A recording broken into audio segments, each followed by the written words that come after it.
आज परमपिता परमात्मा के 28/4/77 के महावाक्य हैं और मुरली की हेडिंग है सदा सुहागिन की निशानियां। यानी सदा सुहागिन किसको कहेंगे, उसकी क्या पहचान होगी, क्या निशानियां होंगी, उनके बारे में परमात्मा बता रहे हैं। सदा सुहाग के तिलकधारी श्रेष्ठ भाग्यवान सर्व प्राप्ति स्वरूप आत्माओं प्रति बाबा बोले। बाप दादा बच्चों के सुहाग और भाग्य को देख रहे हैं। सुहाग का तिलक और भाग्य का लाइट का क्राउन, प्रकाश का ताज, यानी बाबा बच्चों के क्या देख रहे थे, सुहाग का तिलक और भाग्य का लाइट यानी क्राउन, चेहरे की चारों तरफ जो आभा मंडल होता है ना, उसको देख रहे थे। ताज और तिलकधारी अर्थात सुहाग और भाग्य वाली सदा सुहाग की निशानी है अविनाशी स्मृति का अविनाशी तिलक। यानी सदा सुहाग की निशानी क्या होगी, अविनाशी स्मृति, हमेशा स्मृति रहे, स्मृति का अविनाशी तिलक, यानी कभी न विनाश होने वाला तिलक हो, यानी बाबा की याद का तिलक रहे। सदा भाग्य की निशानी है पवित्रता और बाप द्वारा सर्व प्राप्तियां अर्थात लाइट का क्राउन, यानी लाइट का क्राउन किस आधार पर मिलता है, पवित्रता के आधार पर। सदा भाग्य की निशानी है पवित्रता और बाप द्वारा सर्व प्राप्तियां अर्थात लाइट का क्राउन। स्मृति कम तो तिलक भी स्पष्ट चमकता हुआ नहीं दिखाई देगा। यानी अगर याद कम है तो तिलक भी स्पष्ट चमकता हुआ नहीं दिखाई देगा। चमकता हुआ तिलक सदा बाप के साथ रहने के सुहाग की निशानी है। ऐसी सुहागिन तिलकधारी का सदा सुहागिन होने के कारण सदा विश्व के आगे श्रेष्ठ अर्थात ऊंच आत्मा दिखाई देती। यानी जो ऐसी आत्माएं हैं जो तिलक सुहाग का तिलक जिनके है, तो वे सदा सदा सुहागिन होने के कारण सदा विश्व के आगे श्रेष्ठ अर्थात ऊंच आत्मा दिखाई देती है। जैसे लौकिक रूप में भी सुहागिन को श्रेष्ठ नजर से देखते हैं और हर श्रेष्ठ कार्य में सुहागिन को ही आगे रखते हैं। अगर सुहाग गया तो संसार से गया, अगर सुहाग गया मन संसार से गया, ऐसे लौकिक में भी माना जाता है। इसी प्रकार अलौकिक जीवन में भी हर आत्मा हर एक साजन की सजनी है। बाबा क्या कह रहे हैं, इस प्रकार अलौकिक जीवन में भी हर आत्मा एक साजन की सजनी है अर्थात सुहागिन है। सदा अपने सुहाग के तिलक को देखते हो क्या, सदा एक की ही लगन में मगन रहने की निशानी स्मृति का तिलक और सदा स्मृति का तिलक अर्थात सुहाग का तिलक है। यानी स्मृति का तिलक बाबा की याद का तिलक यानी सुहाग का तिलक। अगर तिलक मिट जाता है तो गोया अपने सुहाग को मिटा देते हैं। अगर याद भूल गई तो सुहाग को मिटा दिया माना। अपने आप से पूछो, मैं सदा सुहागिन हूँ? सदा सुहागिन एक श्वास व एक पल भी साथ नहीं छोड़ती है। सदा सुहागिन के मन की बोल है, साथ रहेंगे, साथ जिएंगे, साथ मरेंगे। सदा सुहागिन के नैनों में मुख में साजन की सूरत और सीरत समाई हुई होगी। यानी जो सदा सुहागिन होगी उसके अंदर क्या होगा, साजन की सूरत और सीरत यानी उनके गुण समाये हुए दिखाई देंगे। कानों में उनके बोल ही सदा सुनने में आते हैं, जैसे भक्ति में अनहद नाद सुनाने के लिए अभ्यासी हुए हैं। ब्राह्मण बहुत प्रयत्न के बाद एक बार भी अगर शब्द सुनाई देते तो अपनी भक्ति को सफल समझते हैं। यह सब भक्ति की रीति रस्म इस समय के प्रैक्टिकल जीवन से कॉपी की है। यानी बहुत प्रयत्न के बाद एक बार भी अगर शब्द सुनाई देते तो अपनी भक्ति को सफल समझते हैं। यह सब भक्ति की रीति रस्म इस समय के प्रैक्टिकल लाइफ यानी व्यावहारिक जीवन में कॉपी की है। सदा सुहागिन अर्थात जिनके कानों में अनादि महामंत्र मन मनाभव का स्वर गूंजता रहेगा। यानी जो भी आज इस समय मतलब सदा सुहागिन होंगी उनके कानों में अनादि महामंत्र मन मनाभव का हमेशा गूंजता रहेगा। सदा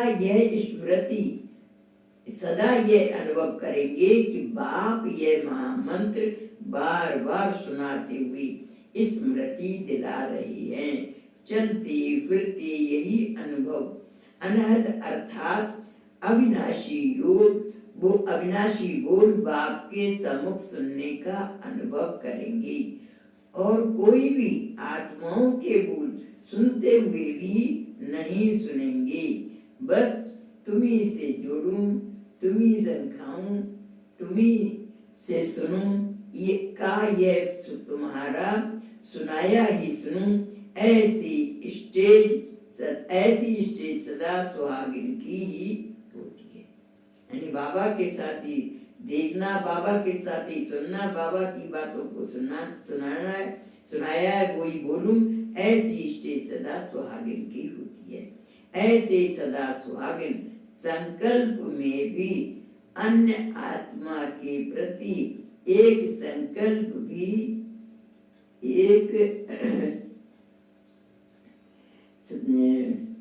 ऐसे सदा सुहागिन संकल्प में भी अन्य आत्मा के प्रति एक सेकंड भी स्मृति में नहीं लाएगी।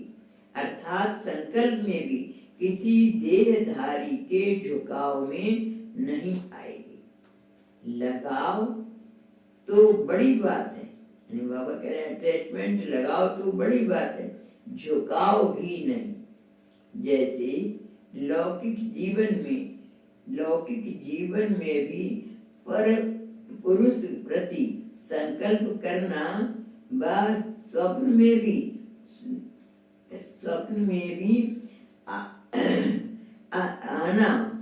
भी आना सुहागिन के लिए महापाप गिना जाता।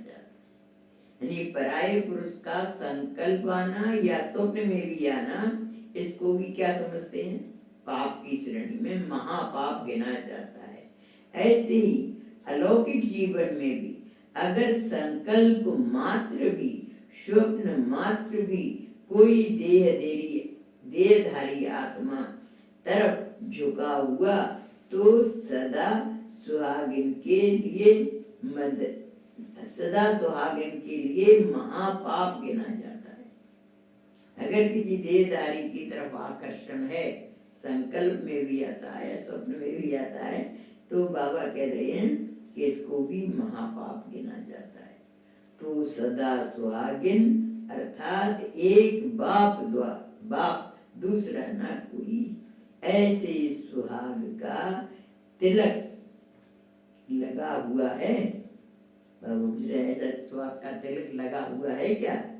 माया तिलक मिटा तो नहीं देती है, सदा सुहाग के साथ सदा भागी यानी तिलक हमेशा लगा है तो भाग भी हमेशा है। सिर्फ सुहाग नहीं लेकिन भाग्य भी, यानी सुहाग के साथ साथ भाग्य भी, अर्थात भाग्यवान हो। यानी दोनों चीजें, स्मृति सुहाग का प्रतीक और स्मृति है तो भाग्य भी है, तो भाग्यवान हो। सदा भाग्यवान की निशानी है लाइट का क्राउन। तो भाग्यवान होते ना, उनके चेहरे के चारों तरफ लाइट का क्राउन होता। जैसे लौकिक दुनिया में भाग्य की निशानी राज्य अर्थात राजाई होती है और राजाई की निशानी ताज होता है, ऐसे ईश्वरीय भाग्य की निशानी लाइट का क्राउन। यानी जैसे कोई राजाई घराने होगा तो कैसे मालूम पड़ेगा, उसके सर पर मुकुट होगा, ताज होगा। तो ऐसे बाबा कह रहे हैं कि लौकिक दुनिया में भाग्य की निशानी राज्य और राजाई होती है, तो राजाई की निशानी ताज होता है, ऐसे ईश्वरीय भाग्य की निशानी लाइट का क्राउन। उनके चेहरे की चारों तरफ आभा मंडल रहेगा। उस ताज को प्राप्ति का आधार है प्योरिटी। अब वो ताज कैसे मिलेगा? प्योरिटी के आधार पर। प्योरिटी और सर्व प्राप्ति, संपूर्ण प्योरिटी अर्थात मनसा में भी किसी एक विकार का अंश भी ना हो। यानी संपूर्ण पवित्रता के ऊपर कह रहे हैं कि संपूर्ण प्योरिटी अर्थात मनसा में भी किसी एक विकार का अंश भी ना हो। और सर्व प्राप्ति अर्थात ज्ञान, सर्व गुण और सर्व शक्तियों की प्राप्ति। अगर कोई भी प्राप्ति की कमी है तो लाइट का क्राउन स्पष्ट दिखाई नहीं देगा। अगर कमी है तो मतलब लाइट का क्राउन यानी आभा मंडल नहीं दिखाई देगा। अपवित्रता और अप्राप्ति के बादलों में छिपा हुआ दिखाई देगा। स्वयं को सदा लाइट अर्थात आत्मिक रूप अनुभव नहीं करेगा। कर्म में भी अपने को लाइट यानी हल्का महसूस नहीं करेगा। बार बार अब मेहनत के बाद वह अटेंशन रखने के अभ्यास के बाद अल्प समय के लिए स्वयं को डबल लाइट अनुभव करेगा।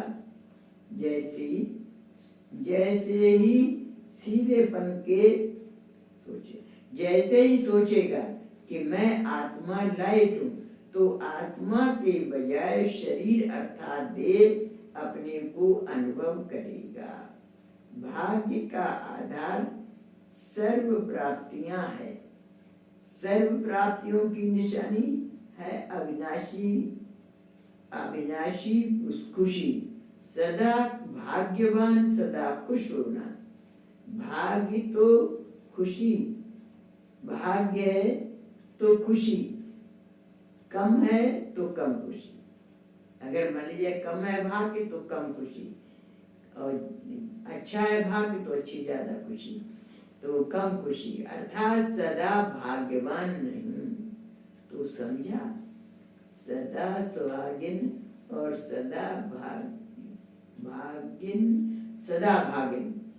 सुहागिन और सदा भाग्यवान अर्थात भाग्यवान की निशानी क्या है।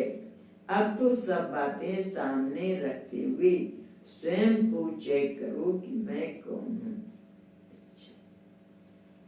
सदा सुहाग के तिलकधारी श्रेष्ठ भाग्यवान रूपी सदा श्रेष्ठ भाग्यवान सर्व प्राप्ति स्वरूप सदा बाप के साथी ऐसी श्रेष्ठ आत्माओं को बाप दादा का यादगार और नमस्ते। ऐसा श्रेष्ठ बनाने वाले बाप दादा को हम रूहानी बच्चों का यादगार गुड मॉर्निंग, नमस्ते नमस्ते नमस्ते। ये हम सब रहे हंसते जीती जी से बाबा बात कर रहे हैं। ऐसे सदा सुहागिन और सदा भाग्यवान और संपूर्ण भाग्यवान कितने होंगे जो निरंतर डबल लाइट और निरंतर सर्व प्राप्ति संपन्न संपूर्ण पवित्र हों। ऐसे कितने मणके होंगे जो अंगुलियों पर गिनता जितने ऐसे रत्नों को ही विशेष पूजा होती है। यानी बाबा कह रहे हैं कितने अंगुलियों पर गिनने के लायक, तो अंगुलियों पर थोड़े से होते ना, तो ऐसे रत्नों को ही विशेष पूजा होती है। विशेष 9 रत्नों की पूजा होती है ना। तो जो अच्छी क्वालिटी प्रकार यानी प्रकार का रत्न होता है, उस एक रत्न में एक रंग का होते हुए भी सब रंग दिखाई देंगे। यानी भले वो एक रंग का होगा लेकिन उसमें सब रंग सप्तरंगी, जैसे सूर्य के किरणों में सब 7 रंग दिखाई देते हैं, ऐसे ही उसमें 7 रंग दिखाई देंगे। तो ऐसे रत्नों को ही विशेष पूजा होती है। विशेष 9 रत्नों की पूजा होती है ना। तो जो अच्छी क्वालिटी का रत्न होता है, उस एक रत्न में एक रंग होते हुए भी सब रंग दिखाई देंगे। जैसे सफेद हीरा होता है तो बढ़िया हीरा होगा, चमकता हुआ फ्लोलेस यानी दाग रहित दिखाई देगा। ध्यान से देखेंगे तो सफेद होते हुए भी उसमें सब रंग दिखाई देंगे। इसका कारण क्या है? सर्व शक्तियों के संपन्न की निशानी यह है। यानी सब रंग दिखाई दे रहे हैं, वो सब रंग किसके प्रतीक है? सर्व प्रकार की शक्तियां हैं, तो सर्व शक्तियों की निशानी है। तो उसमें सब रंग दिखाई देंगे। इसका कारण क्या है? सर्व शक्तियों के संपन्न की निशानी यह है। सर्व शक्तियां भिन्न भिन्न रंग के रूप में दिखाई देती, इसलिए वो क्या कर देते हैं, बनाते हैं ना, तो उसमें चित्रों में देखा है रंग, इस रंग मतलब खुशी है तो उसका अलग रंग दिखा देंगे, प्रेम है तो उसका अलग रंग दिखा देते, रंग से तो रंग दिखाई देती है। वह साइंस यानी विज्ञान का हिसाब, और यहाँ है साइलेंस द्वारा सर्व प्राप्तियां। जैसे वर्षा के बाद इंद्रधनुष दिखाई देता है तो उसमें भी सब रंग दिखाई देते हैं।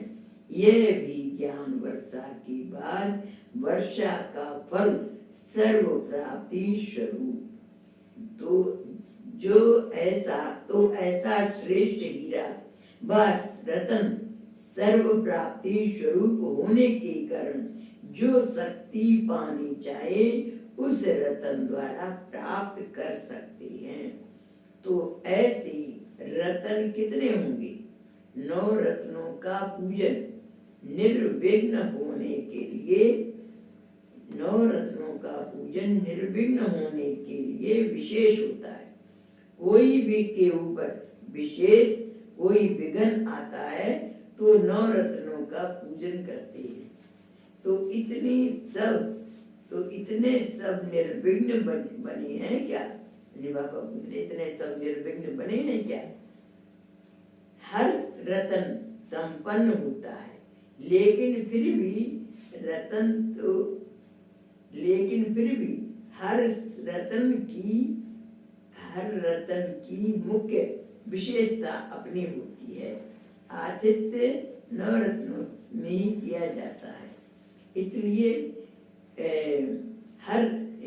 9 रत्नों की इकट्ठी पूजा भी होती है और अलग अलग भी विशेष कोई विघ्न अर्थ कोई रतन गाया हुआ होता है।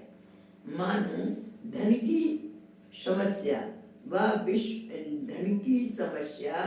का विघ्न है तो धन की प्राप्ति के लिए व अप्राप्ति का कोई विघ्न है तो ऐसे विशेष रतन जो होता है, बीमारी, ज्यादा मांस ज्यादा बीमारी, ज्यादा मास भी ली होगी, अथवा उसका यादगार फिर अब तक भी अपने हाथ में रिंग यानी कोई होते ना, कोई बीमारी हुई तो पूछेंगे तो ज्योतिषी लोग क्या क्या कहते हैं, पन्ना की अंगूठी पहनो, हीरा की अंगूठी पहनो तो बीमारी दूर हो जाएगी। तो उस विशेष रत्न के धारण करने से उनको विघ्न खत्म हो जाता है। तो अपने हाथ में रिंग यानी अंगूठी बनाकर पहनते हैं या गले में लॉकेट बनाकर डालते हैं। तो यह सब हिसाब वर्तमान समय के प्राप्ति, यानी यहाँ पर जितना प्राप्त किया उसके अनुसार वो ज्योतिषी लोग बता देते हैं समय की प्राप्ति है। तो ऐसे कितने होंगे, गिनती करने में आते हैं क्या? नाम बताने से नहीं बताए जाते हैं, गिनती है। नाम बताने के लिए नहीं दिखाते हैं। अगर अनाउंस भी करें और भविष्य में वह प्रसिद्ध भी होंगे, लेकिन अभी संपूर्ण स्टेज पर जैसे जैसे बाप भी बता सकता है, अभी संपूर्ण स्टेज पर न देख करके क्वेश्चन करते हैं, यह क्यों, यह कैसी, इसलिए बाप भी बता नहीं सकता, दिखा सकते हैं। यह इस गिनती में है, यह हो सकता है, बताने की बात नहीं है। अब तक का भी नाम बतावे तो देखना कितने क्वेश्चन उठते, इसमें क्या है, हमारे में क्या नहीं है, इतने तो सब हैं, वो नए कई क्वेश्चन आवेंगे। इसलिए क्वेश्चन में भी समय व्यर्थ गमाए ये भी बाप नहीं चाहते, यानी क्वेश्चन में भी समय गमाए ये भी बाप नहीं चाहते। बाकी कल्प के प्रसिद्ध हुए रतन कल्प पहले माफिक प्रसिद्ध जरूर होंगे, यानी कल्प पहले जैसे प्रसिद्ध हुए थे वैसी बाबा कह रहे इस बार भी ऐसे ही प्रसिद्ध जरूर होंगे, कल्प पहले माफिक प्रसिद्ध जरूर होंगे।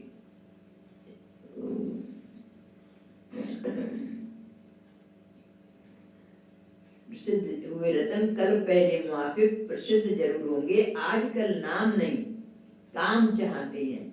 अभी तो हरेक के अंदर ये लक्ष्य है कि मैं ही अपने को क्यों नहीं इतना आगे बढ़ाकर योग्य बनाऊं। अच्छा, विशेष जो मेले की सेवा पर उपस्थित हैं उनको याद देना, क्योंकि यह मेला बाप द्वारा बाप से मिलना भी है, क्योंकि यह सेवा द्वारा बाप से मिलना क्योंकि यह सेवा द्वारा बाप से मिलना भी मिलना ही है, योग युक्त हो सुना है। इसलिए बाप दादा सेवाधारियों को सदा सम्मुखी देखते हैं। ऐसे सेवाधारी कभी भी अपने को दूर नहीं समझेंगे, सम्मुखी समझेंगे। समझा? फिर पार्टियों के साथ बाबा की मुलाकात सुनाऊंगे 8 बजे 9 बजे चलो।